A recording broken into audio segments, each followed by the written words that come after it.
Hello. It looks that there were a couple of events which took place on 5th of August and which are worth to be recorded. However, I will begin with the common space weather activity. On the ACE solar wind graph, we can see that in last 2 days the velocity started to grow and it is reaching almost 500 km per second at the time when I record this movie. It can be explained by the impact of coronal hole stream. However, the increased density of low-energy protons can mean that it was rather a CME from one of the latest M-class flares.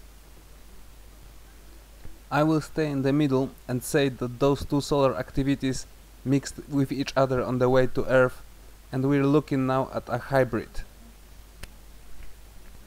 But of course, it's just my guess. The title Event of the Day goes however to an earthquake. Even if it wasn't too strong, only 5.2 magnitude, it's the location which makes it so important. South Africa isn't rather a region of increased seismic activity. I almost forgot about the time. It took place at 22 past 10 UTC. Maybe it's because of the small magnitude, maybe because of the location, or maybe in all previous cases it were just coincidences, but it seems that this time the neutral gas temperature didn't grow above the epicenter.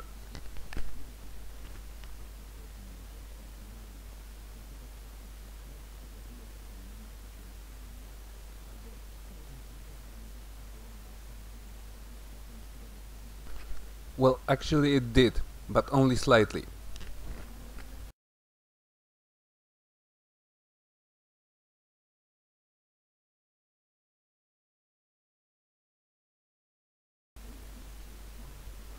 Instead, we can see some weird behavior of plasma temperature above the epicenter and right at the time of quake.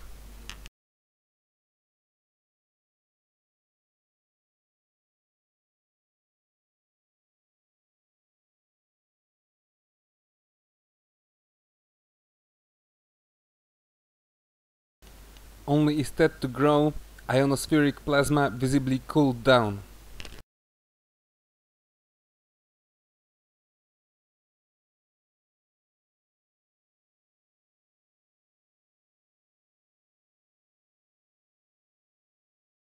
If you watched my previous movie, you should remember that the density of electrons grew visibly above the epicenter at 300 kilometers when a stronger quake took place.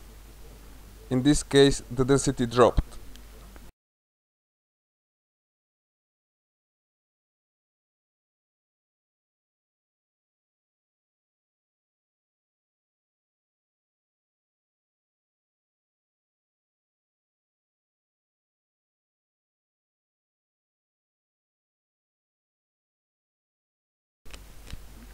And grew back after the quake.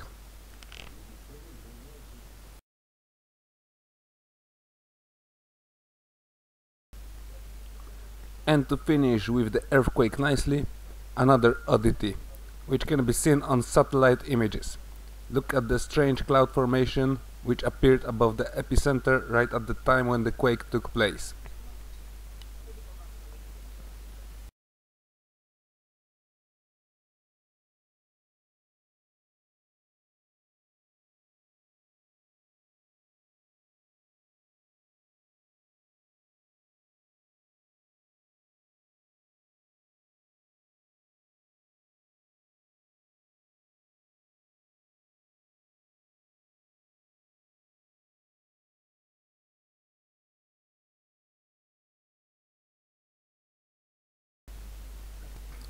Yes, this earthquake was very uncommon. Sorry, I didn't have strength to follow the current events. I'll try to catch up. This graph is something what shouldn't be unnoticed. There was a great disturbance visible on neutron density graph.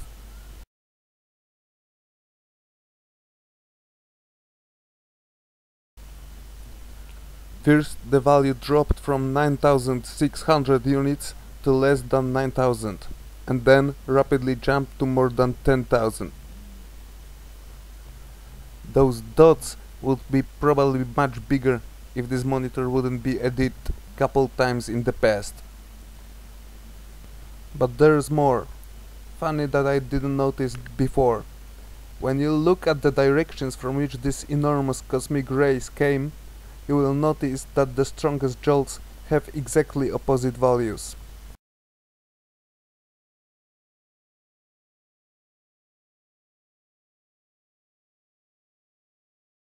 So we have two opposite current flows, where one of them decreases the amount of neutrons, while second rise them rapidly. Those of you who watch my movies for a longer time should guess already what can it mean. Just like a cable has to contain two wires, so each magnetic connection has to be made of two field lines with opposite directions. Simply, there has to be plus and minus to make the current to flow. Those graphs show magnetic pulsation recorded in Kiruna ground station. There is a clear disturbance visible at the same time when the huge jolt appeared at Bartle's page.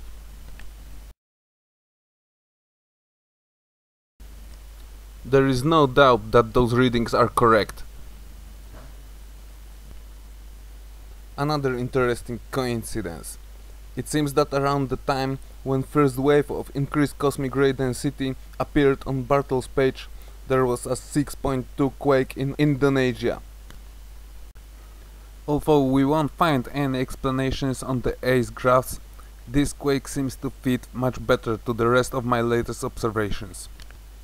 Because when we look at ionosphere monitors on ISWA, we will see that there was some kind of activity during the time of quake.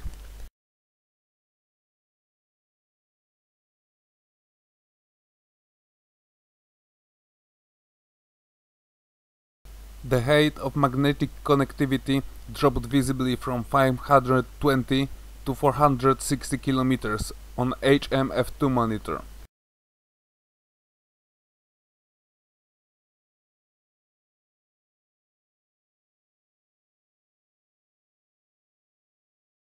Equatorial flux tube opening was placed almost exactly above the epicenter. The amounts of electrons at 300 km started to grow just before the quake and then drop when it took place.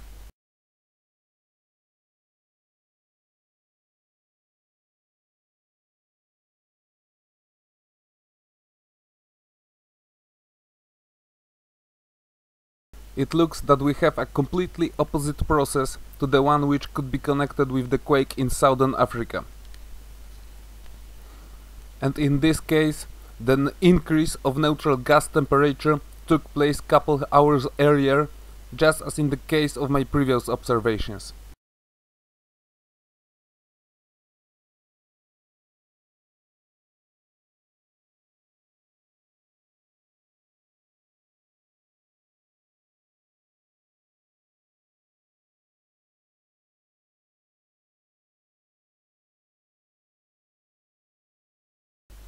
Another coincidence which I've noticed is the fact that at the time of quake, all 5 Themis satellites recorded some unusual disturbances.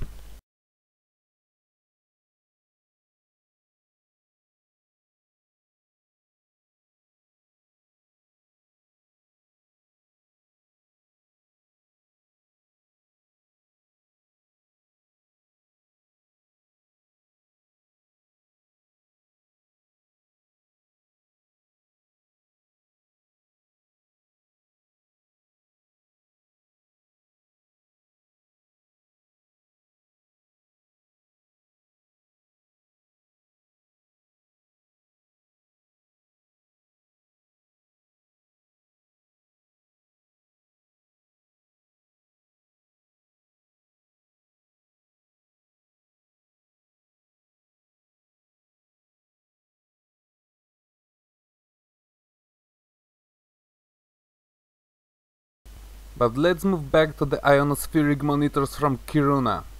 While the huge rays recorded on Bartle's page can be connected with those pulsations or with those disturbances on ryometer readings, something what is responsible for this gigantic impulse which was recorded day after on 7th of August, is much more mysterious. But whatever caused this ionospheric jolt, it was much more powerful than the dots from Bartle's cosmic ray monitors. Even if the dots are smaller than on previous day, and the burst didn't cause any significant earthquakes, this disturbance was recorded as well by ACE satellite, and we can see some weird disturbances on the low energy particle graphs, as on protons so on electrons.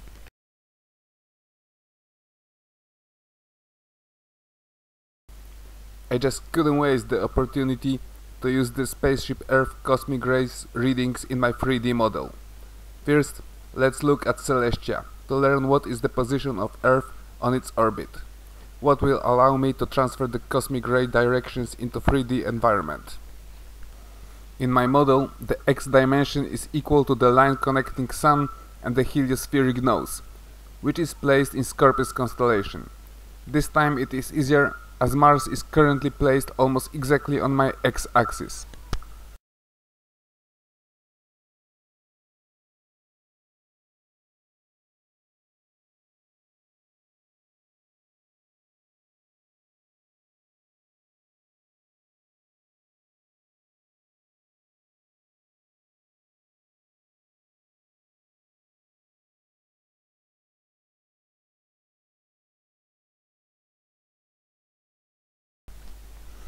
At the time when I'm recording this movie, Earth passed already around 65% of its orbital cycle, and supposed to be somewhere here.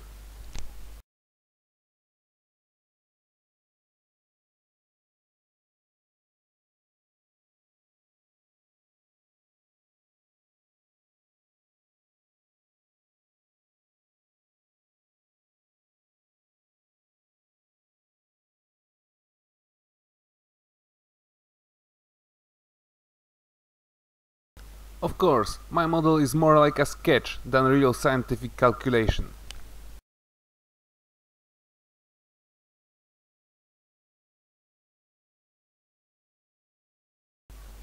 Okay, I've learned where I should place Earth in my model to simulate its position in solar system during August. Now everything what left me is to put the Bartol's graph as the background and use the given directions, right? Not really. You have to keep in mind that the spaceship Earth charts and my model use different dimensions. In my model, X-axis is defined by the Sun heliospheric nose line.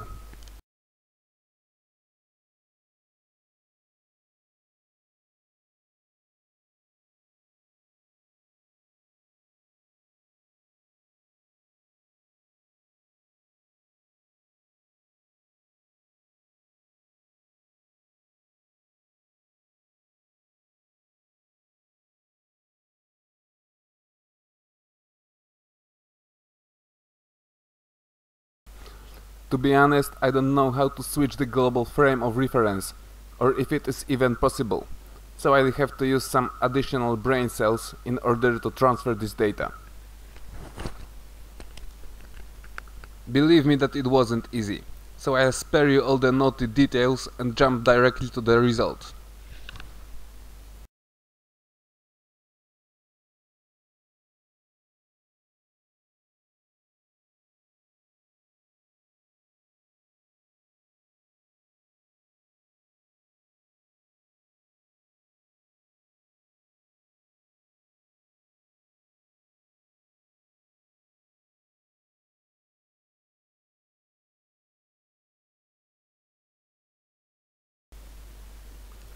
This is how it looks on the XY dimensional plane. And this is how it looks on the ZY plane, or XCAD view.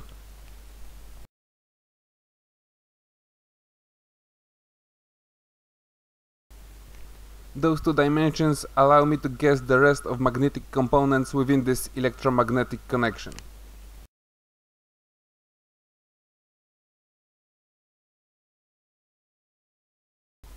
They allow me to make another thing. Look at those components.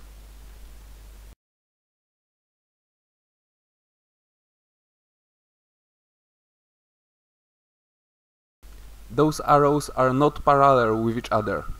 and if I will make them much longer, we will see that both of them begin in a single point. And this can tell us couple additional information about the distance of the source of low energy field. I can tell you already that it seems to be placed much further from Earth than in my previous estimation.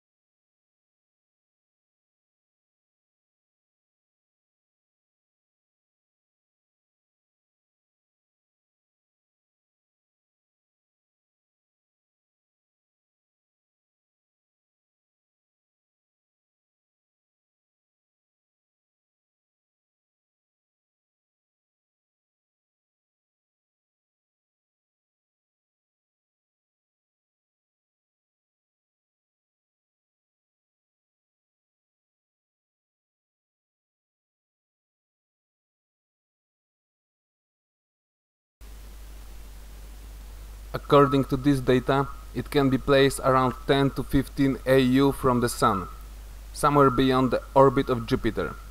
But this estimation is more like a guess, and for now I won't change the distance as I can't be sure about it.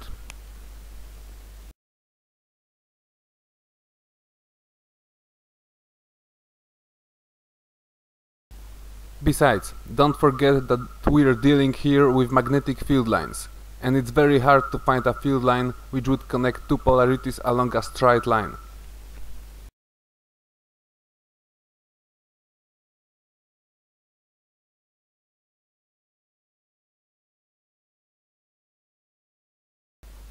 I think that such scenario is much more possible. But you would probably like to know why low energy field is not connected to the Sun through a field line which would point directly towards our star.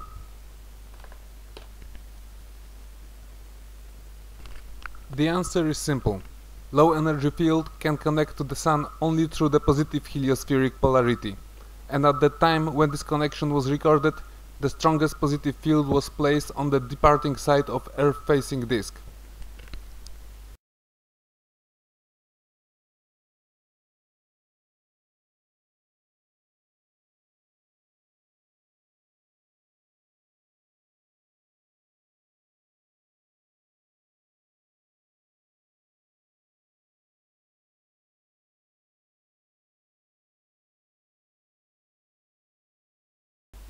Just like this.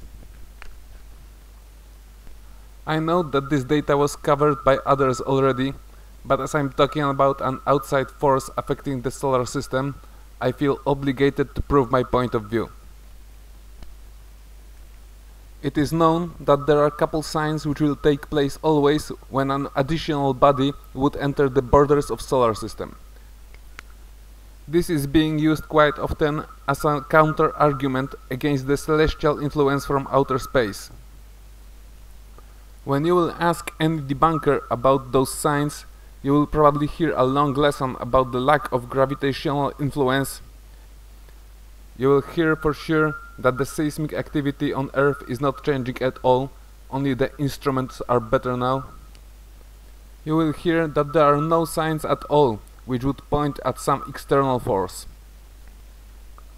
Well, my dear deniers, there is some data which simply can't be debunked, or called bogus. If you want a solid proof of an external influence on the solar system, simply check out the statistics of meteor sightings.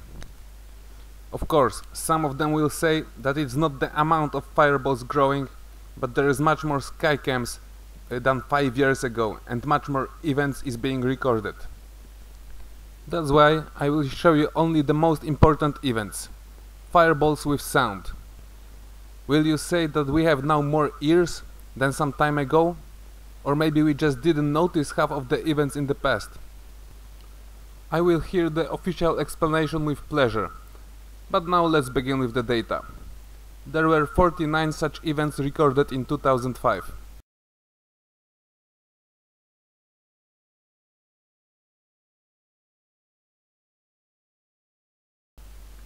41 in 2006.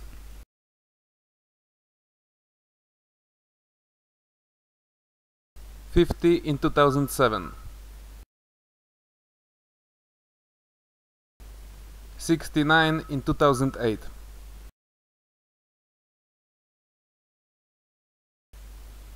72 of events in 2009. 104 of loud fireballs in 2010.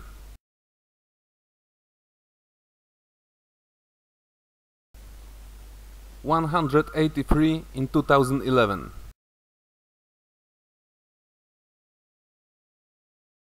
251 in 2012.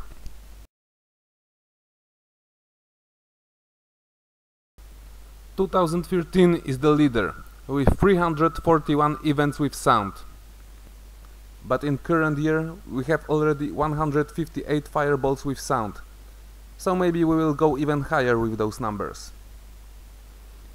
Anyway, in the last 9 years the amount of significant events grew from less than 50 to more than 300. I think that those numbers speak for themselves. Just to compare the rest of data, in 2013 the total number of meteor sightings reached 3,557 reports. In 2005 there was a total number of 467 events.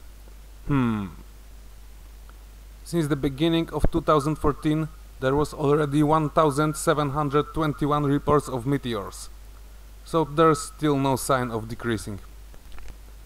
Okay, let's leave the debunkers with this data and move to the last subject of this episode: lightning strikes. I'll finish with the most recent events which involved a lightning strike.